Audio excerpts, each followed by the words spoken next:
बिस्मिल्लाहिर्रहमानिर्रहीम। अस्सलाम वालेकुम। आज 23 मार्च है और दिन है बुध का। कल मैंने रात को जो वीडियो की थी जिसमें मैंने बताया था कि इस्लामाबाद हाई कोर्ट के 6 जजेस ने जो लेटर लिखा उसके इम्प्लीकेशंस क्या हो सकती हैं, उसके असरात क्या हो सकते हैं। लेकिन अब उसके कंटेंट्स पे बात करते हैं और ये 3 पार्ट्स में मैं ये वीडियोस करूंगा। ये पहला पार्ट है और इसके शुरू में मैं आपको एक बात बता दूं कि नज़र ये आ रहा है कि इस्लामाबाद हाई कोर्ट के 6 जजेस जो हैं जो 6 जजेस हैं वो हर तरह का ख़तरा मोल लेने को तैयार हैं। लेकिन उससे पहले उन्होंने जो एक जवाबी हथियार उनके खिलाफ इस्तेमाल हो सकता है उसको नाकारा बनाने की तरफ वो जा रहे हैं और उसको नाकारा बनाने की उन्होंने एक बड़ी कोशिश की है। यानी जो इसके रद्द-ए-अमल में जो कुछ होगा उसका पहले ही वो सदेबाप करने जा रहे हैं। और यही भी मैं आपको शुरू में बता दूं कि इस जो लेटर है जो ये लिखा गया है सुप्रीम जुडिशल काउंसिल को, इसमें 3 ऐसी चीजें लिखी गई हैं कि जिसके बाद chief justice Islamabad high court justice Aamir Farooq साहब मिसकंडक्ट के मुर्तकिब करार दिए जा सकते हैं और उनको ओहदे से फारिग किया जा सकता है। वो जज भी नहीं रहेंगे। लेकिन काजी फाइज ईसा साहब ऐसा करेंगे या नहीं करेंगे ये कुछ नहीं कहा जा सकता, क्योंकि मैं लास्ट वीडियो में आपको बता चुका हूं कि काजी फाइज ईसा साहब बहुत पसंद करते हैं जस्टिस आमिर फारूक साहब को। उनकी बड़े करीबी तल्लुकात हैं जस्टिस आमिर फारूक साहब के साथ और इस हद तक करीबी तल्लुकात हैं कि कल जो मैंने वीडियो में बताया था कि हमारे दोस्त बिशारा राजा ने ये एक्सक्लूसिव खबर दी थी और फिर मरीम नवाज खान ने भी इसका जिक्र किया था कि कल जब चीफ जस्टिस पाकिस्तान जस्टिस काजी फाइज ईसा साहब और जस्टिस आमिर फारूक साहब की मुलाकात हुई तो उसमें जस्टिस काजी फाइज ईसा साहब की अहलिया सलीना ईसा साहबा भी मौजूद थी। ये रिपोर्ट हुआ, अभी तक इसकी तरदीद बहरहाल सामने नहीं आई। तो जब आमिर फारूक साहब काजी फाइज साहब के दिल के बहुत करीब हैं, उनकी दोस्ती है, तो क्या वो काजी आमिर फारूक साहब के खिलाफ कोई कार्रवाई करेंगे? तो ये एक बड़ा सवाल है और अगर कोई रेफरेंस जाता है तो फिर क्या होगा ये देखना होगा, क्योंकि काजी फाइज ईसा साहब आमिर फारूक साहब पर नून लीग को बहुत एतमाद था और एक कमीशन में इन दोनों को इकट्ठा रखा गया था। तीसरे जज नईम अफगान साहब थे। अब आ जाएं इस वीडियो में पहले 5 जो पैराग्राफ है उनका जिक्र करते हैं। पहले 5 पैराग्राफ में क्या है? जजेस ने लिखा है कि हम ये खत सुप्रीम जुडिशल काउंसिल से रहनुमाई हासिल करने के लिए लिख रहे हैं कि सुप्रीम जुडिशल काउंसिल रहनुमाई करे कि इंतजामिया और इंटेलिजेंस एजेंसीज के इकदाम को कैसे रिपोर्ट किया जाए और उनका जवाब कैसे दिया जाए। जिन इकदाम के जरिए वो जजेस के फैज़ की अंजामदही में मुदाखलत करते हैं या उन्हें धमकियां देते हैं, यानी जो जजेस के काम में मुदाखलत करती हैं इंटेलिजेंस एजेंसीज या उनको धमकियां देते हैं, तो उस पर जजेस क्या करें, उनका एक्शन क्या होना चाहिए, उनका रद्द-ए-अमल क्या होना चाहिए, वो क्या ऐसा करें। ये सुप्रीम जुडिशल काउंसिल बनाए जो ज़ाब्ता अखलाक बनाती है जजेस का, और वक्त के साथ साथ वो ज़ाब्ता अखलाक तब्दील भी हो सकता है। एक नई सूरत हाल क्योंकि आ गई है तो इसलिए वो पूछ रहे हैं। वो कह रहे हैं कि ये जजेस के अगर किसी एक जज के इल्म में अपने साथी जजेस के हवाले से या हाई कोर्ट की निगरानी में काम करने वाली मातहत अदालतों के जजेस के हवाले से कोई मालूमात मिलती हैं तो इसको किस तरह रिपोर्ट करे। पैराग्राफ नंबर 2 में जजेस ने कहा है कि 23 मार्च 2024 को सुप्रीम कोर्ट की तरफ से शौकत अजीज सिद्दीकी बनाम वफाक पाकिस्तान केस में सुप्रीम कोर्ट का फैसला आने के बाद यह मामला उभर कर सामने आया है। शौकत अजीज सिद्दीकी केस में सुप्रीम कोर्ट ने करार दिया है कि इस्लामाबाद हाई कोर्ट के सीनियर 3 जज को सुप्रीम जुडिशल काउंसिल की गलत रिपोर्ट की बुनियाद पर 11 अक्टूबर 2018 को ओहदे से गलत तौर पर हटाया गया और शौकत अजीज सिद्दीकी को बतौर जज हाई कोर्ट तस्वुर किया जाए। खत में कहा गया कि जस्टिस शौकत अजीज सिद्दीकी को ISI के DGC पर खुले आम इल्जामात लगाने की बुनियाद पर हटाया गया था। इन इल्जामात में जस्टिस सिद्दीकी ने कहा था कि general Faiz Hamid Islamabad high court के बेंचेस की तश्कील करवाते हैं और एहतसाब अदालत इस्लामाबाद की कार्रवाई में मुदाखलत करते हैं। पैराग्राफ नंबर 3 में कहा गया जो खत है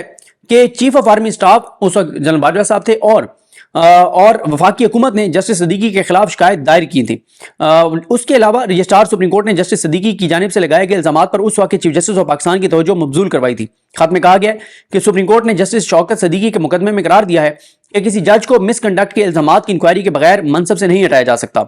सुप्रीम जुडिशल काउंसिल जज के खिलाफ मिसकंडक्ट के इल्जामात की तहकीक सुप्रीम जुडिशल काउंसिल के जारी करदा कोड ऑफ कंडक्ट की रोशनी में करेगी और वो इंक्वायरी मफरूजात की बुनियाद पर अखज़ किए गए जज के रवैये की बुनियाद पर नहीं की जाएगी। सुप्रीम कोर्ट ने यह भी डिक्लेयर किया है कि जस्टिस सिद्दीकी के खिलाफ जो भी इक़दाम किए गए हैं वो बदनीयती पर मबनी थे और सुप्रीम जुडिशल काउंसिल ने अपने दायरे इख्तियार से बाहर जाकर इक़दाम किए। ये मैं आपको बताता हूं एंड में कि ये बात ये जजेस क्यों लिख रहे हैं। वो जो मैं कह रहा हूं ना कि जो रद्द अमल में जो हथियार इस्तेमाल हो सकता है उसको पहले ही नाकारा बना रहे हैं ये जजेस।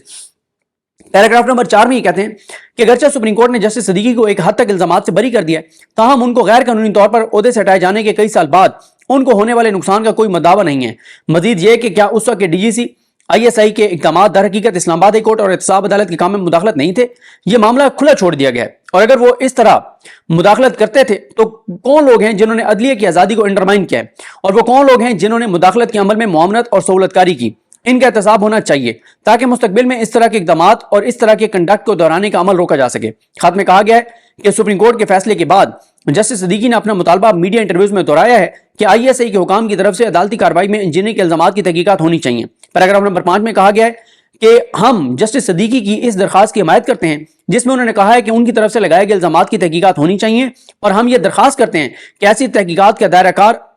इस हद तक वसी किया जाए जिसमें यह तयन किया जाए कि क्या इस्लामाबाद हाई कोर्ट के इंतजामी अमूर बशमूल बेंचेस की तश्कील और मुकदमात की मार्किंग के मामले में मुदाखलत होती है या नहीं, और इस्लामाबाद हाई कोर्ट की निगरानी में काम करने वाली मातहत अदालतों की कार्रवाई में मुदाखलत अभी तक हो रही है या नहीं। इस बात का भी तयन किया जाए कि क्या हाई कोर्ट और डिस्ट्रिक्ट कोर्ट से स्पेशल कोर्ट के जजेस इंटेलिजेंस एजेंसीज की तरफ से पस पर्दा धमकियों के जेर असर रहकर काम कर रहे हैं, क्वेश्चन मार्क। खात में कहा गया है कि हम ये भी नोट करते हैं कि सुप्रीम जुडिशल काउंसिल की जानिब से जजेस के लिए फराहम करदा ज़ाब्ते अखलाक में इस हवाले से कोई रहनुमाई मौजूद नहीं है कि अगर उन्हें धमकियां दी जाती हैं या अदालती आज़ादी में मुदाखलत की जाती है तो इस तरह के वाक़यात पर जज कैसे रद्दअमल दें या रिपोर्ट करें। ये मैंने आपको कहा ना कि मैं पहले 5 पैराग्राफ आपके सामने रखूंगा क्योंकि 6ठा पैराग्राफ सबसे अहम पैराग्राफ है इस लेटर का, लेकिन इसमें ये जो मैंने आपके सामने चीजें रखी हैं इसमें जजेस जो है वो जो बात कह रहे हैं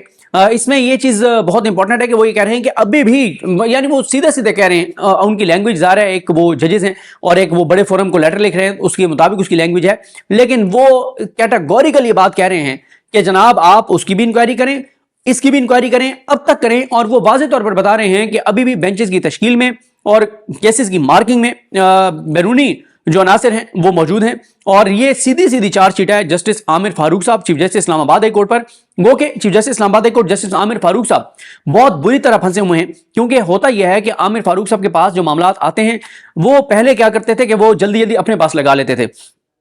अपने पास लगाते थे, और अपने पास लगा के, और अगर वो हुकूमत की दरखास्त होती थी तो वो एक्सेप्ट हो जाती थी, पीटीआई के खिलाफ फैसला आता था, नून लीग का मामला होता था तो नून लीग के हक में फैसला आता था, यानी ये 99% केसेस में ये रेट है। तो लेकिन उसमें होने ये लग गया कि जब वो फैसला करते थे तो इंट्रा कोर्ट अपील जब दायर होती थी तो intra court appeal Islamabad high court के जो बाकी 7 जज हैं उन जजेस के पास जाती थी। वो जिन भी 2 जजेस के पास वो लगाते थे वो जजेस आमिर फारूक साहब का फैसला कलअदम कर देते थे। अब इसमें यह हुआ, आमिर फारूक साहब ने यह किया कि ये तो काम खराब है। आमिर फारूक साहब ने फिर ये किया कि वो क्या करते थे कि वो केस जो है बजाय इसके कि वो अपने पास लगाते और फैसला देते, वो पहले भेजते थे इस्लामाबाद हाई कोर्ट के किसी और जज के पास, वो फैसला करता था सिंगल बेंच, और फिर वो इंटर कोर्ट अपील अपने पास लगाते थे। लेकिन यहाँ पे भी मामला गड़बड़ हो गया। यहाँ पे ये हुआ कि जब वो मामला भेजते थे किसी भी जज को, मोहसिन अख्तर कियानी साहब को तो वो ना होने के बराबर उन्होंने चीजें भेजी हैं जो सीनियर प्यूनी जज हैं, या जिन दीगर जजेस को भेजते थे, वो जज क्या करता था, वो इंटरम ऑर्डर बड़ा तगड़ा करता था और मामला अपने पास पेंडिंग रख लेता था। वो जो इंटरम ऑर्डर है, वो जो अबूरी हुक्मनामा है, मिसाल के तौर पे मैं अपने व्यूअर्स को थोड़ा सा बता देता हूं आम फहम अंदाज में कि मामला गया बाबर सत्तार साहब के पास कि जनाब ये जो शहरियार अफरीदी साहब हैं और शंदाना गुलजार साहब हैं, इनका जो एमपीओ ऑर्डर है वो गलत जारी किया गया, गलत गिरफ्तार किया गया। उन्होंने क्या किया कि उस एमपीओ ऑर्डर को सस्पेंड किया, सेटिस्फाइड नहीं किया, कलअदम नहीं किया, सस्पेंड किया, मुअत्तल किया, कलअदम नहीं किया। उन्होंने उसको सस्पेंड किया, इंटरम रिलीफ के तौर पर उन दोनों को रिहा कर दिया और उनको कहा कि आप इस्लामाबाद नहीं छोड़ेंगे, आप इस्लामाबाद रहेंगे, और केस पेंडिंग रख लिया। अब उस इंटरम ऑर्डर को इस्लामाबाद इंतजामिया ने चैलेंज कर दिया आमिर फारूक साहब और एक और जज थे, मुझे याद नहीं है कौन से जज थे, उन जजेस के सामने। अब मसला यह था कि वो जो इंटरम ऑर्डर था वो इंटर कोर्ट अपील उसके ऊपर हो नहीं सकती। तो ये एक जो है वो जिसे आप कहते हैं कि नया कटा खुल गया कि ये तो हो नहीं सकती इंटर कोर्ट अपील। तो उससे ये हुआ कि जब उन जजेस ने, बाबर सत्तार साहब ने, फिर वो चलाते रहे केस, चलाते रहे, रिलीफ मिल गया शहरियार अफरीदी साहब को और शंदाना गुलजार साहबा को। फिर जब माहौल मजीद खुला, फिर उन्होंने जबरदस्त फैसला जारी किया। उन्होंने जो इनका फैसला था, जो डीसी का इख्तियार था एमपीओ जारी करने का, वो भी उसको भी उड़ा दिया और बड़ा सख्त उन्होंने ऑर्डर किया। उसमें पे जो कंटेम्प्ट हुई थी उसमें उन्होंने 6 माह की सजा दे दी डीसी को, 4 माह की एसएसपी ऑपरेशंस को और 2 माह की एसएचओ को। अब ये मामला जब इंटर कोर्ट अपील में आमिर फारूक साहब के पास आए तो बड़ी उनको मुश्किल हुई कि कौन सा जज है ऐसा है जिसको मैं अपने साथ बिठाऊं और इन फैसलों को मुअत्तल करूं। अभी कलअदम नहीं हुए, ये तीनों फैसले कलअदम नहीं हुए, मुअत्तल हुए हैं, और वो भी आमिर फारूक साहब को बहुत मुश्किल पेश आई उनको मुअत्तल करने में। जो अभी भी जो डीसी वाला मामला है उसमें मियां गुल हसन और औरंगजेब साहब उनके साथ बैठे थे। अब इस सारे सिनेरियो में ये तो पहले ही आमिर फारूक साहब फंसे हुए थे, लेकिन अब इन जजेस ने कहा है कि ये जो केसेस आते हैं उनको मार कैसे किया जाता है, क्योंकि सुप्रीम कोर्ट में तो प्रैक्टिस एंड प्रोसीजर आ गया, नून लीग ने बना दिया था वो उस वक्त गाजी फैसल साहब को ताकतवर करने के लिए। अब यहां पे गाजी साहब क्यों नहीं करवाते कि गाजी साहब इसको भी करवाए ना। ये यहाँ पे اس میں اسلام آباد ہائی کورٹ میں بھی کہ 3 ججز کی کمیٹی بنائیں، یعنی عامر فاروق صاحب، مشرف اختر کیانی صاحب اور میاں گل حسن اورنگزیب صاحب مل کے یہ بینچ بنائیں۔ اگر ایسا ہوا تو پھر 90% کیسز جو ہیں وہ 2-1 سے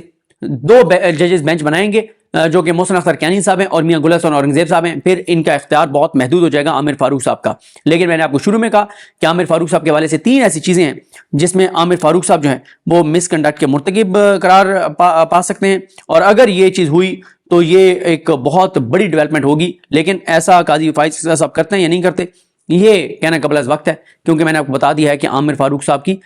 قاضی فائز صاحب کے ساتھ بہت زیادہ دوستی ہے۔ مجھے اپنی دعا میں یاد رکھیں۔ اللہ کریم ہم سب کا حامی ناصر ہو۔ اللہ حافظ۔